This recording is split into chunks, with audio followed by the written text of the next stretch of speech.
जीव वैज्ञानिक पर्यावरणविद समाज सेवी डॉक्टर जे.एस. यादव ने 24 अक्टूबर 2012 को इस नश्वर संसार को त्याग दिया था। एक विद्यार्थी, शोधार्थी, शिक्षक, लेखक, संपादक, स्वामी दयानंद सरस्वती की विचारधारा के अनुयायी तथा समाज सेवी आदि अनेक रूपों में उनकी विचारधारा आज भी हमारी प्रेरणा स्रोत बनी हुई है और रहेगी। इसी विचारधारा को सहेजने तथा संरक्षित रखने के लिए उनके साथियों व अनुयायियों ने मिलकर doctor JS. Yadav memorial foundation का गठन किया ताकि वे स्वयं तथा उनकी विचारधारा जिंदा रहे। 12 अगस्त 2012 को फादर्स डे पर उनका कविता संग्रह अकेलेपन का डर, जो पिछले 7-8 वर्षों से प्रकाशित होने के लिए इधर उधर चक्कर लगा रहा था, प्रकाशित करवाया। कविता संग्रह के प्रकाशन के बाद उन्होंने सितंबर-अक्टूबर माह में अपनी शेष रचनाओं, जिनमें कविता, गज़ल, कहानी, मुक्तक, हरियाणवी चुटकुले आदि थे, को पुस्तक रूप में पूरी तरह तैयार कर दिया था। उसे विविधा शीर्षक भी दे दिया। उन्होंने मुझे कहा, ले इसे छपवाते रहना। मैंने कहा, छपवाते रहना से क्या मतलब, अभी छपवा दूंगा। इसी समय मैंने उनसे एक बार फिर संस्मरण लिखने का आग्रह किया तो उन्होंने स्वीकार कर लिया। बोले, सर्दियों में फौजी अरविंद भाई साहब को बिंदु या फौजी ही कहते थे के पास जाऊंगा और 3-4 महीने वहीं रुकूंगा, वहां बैठकर पूरे संस्मरण लिख दूंगा। फौजी टाइप भी करवा लेगा। लेकिन मुझे क्या पता था कि उस वर्ष की सर्दियां इतनी दूर हैं कि वे आएंगी ही नहीं। इस बीच 24 अक्टूबर 2012 का दिन आया और सब कुछ खत्म। पिताजी का देहावसान हो गया और वे सदा के लिए हमसे बिछुड़ गए। इस भीषण वज्रपात ने पूरे परिवार और विशेष रूप से मुझे हिलाकर रख दिया। मैं अपना जिक्र इसलिए कर रहा हूँ कि 24 अक्टूबर 2012 को 11:15 बजे से पहले 11:10 या 11:12 तक मैं उनके पास ही बैठा था। जैसे ही बेटी ने बताया कि बाबा गिर गए हैं या कुछ ढूंढ रहे हैं, तो मैं जल्दी ही उनके कमरे में गया, उन्हें गोद में उठाया और मेरे हाथों में ही उनकी गर्दन सीधी की सीधी रह गई।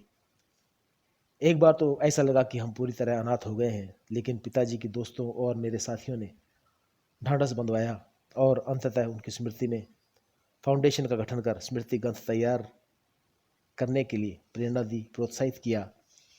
और तभी मुझे लगा कि पिताजी मर नहीं सकते। उपरोक्त पंक्तियां डॉक्टर अतुल यादव द्वारा संपादकीय रूप में डॉक्टर जे.एस. यादव स्मृति ग्रंथ के लिए लिखी गई थी। इस स्मृति ग्रंथ में मेरी यानी विनोद कुमार यादव की स्मृति भी भाई साहब के साथ जुड़ी हुई थी। तो मेरी संस्मरण के रूप में पंक्तियां आज प्रस्तुत हैं।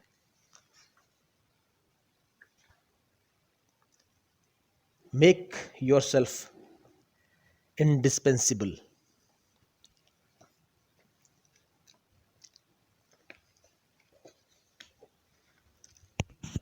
मेरी भुआ जी के बेटे जोगेंद्र भाई साहब, मेरे प्रेरणा स्रोत भाई साहब, मेरे शिक्षा के क्षेत्र में आने के कारण भाई साहब, मुझे मेक योरसेल्फ इंडिस्पेंसिबल का मंत्र देने वाले भाई साहब, न जाने कितने ही ऐसे विशेषणों से उन्हें नवाजा जा सकता है। छुटपन से ही विवाह शादियों के मौके पर मिलने पर उनका जफ्फी डालकर उठा लेना और जय हिंद कहकर अभिवादन करना, भुआ जी का सबसे बड़ा होना और पापा का भाई बहनों में सबसे छोटा होना। तो पापा और भाई साहब की आयु में 3 वर्ष का अंतर। पापा 3 साल बड़े और जोगिंदर, पापा इसी नाम से याद करते हैं पुरानी बातें, भाई साहब छोटे। पापा कहते जोगिंदर के साथ ऊंट चराने जाते थे। माटी से जुड़ा व्यक्ति जीवन में कितनी ऊंचाइयों को छू सका।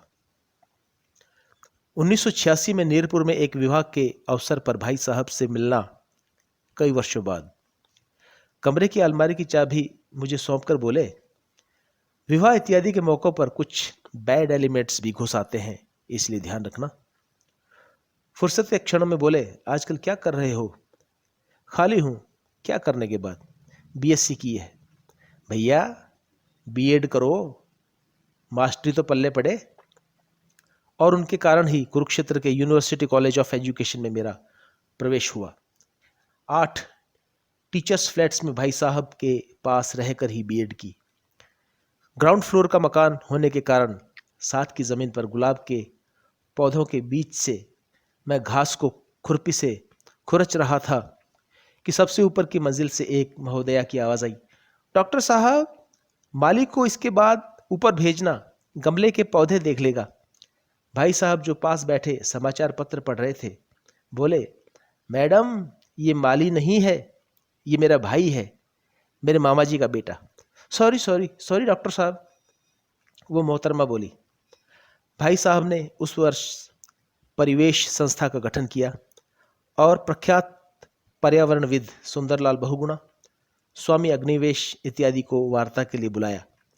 प्रत्येक से मेरा परिचय, ये मेरा भाई है, मेरे मामा जी का बेटा कहकर करवाते।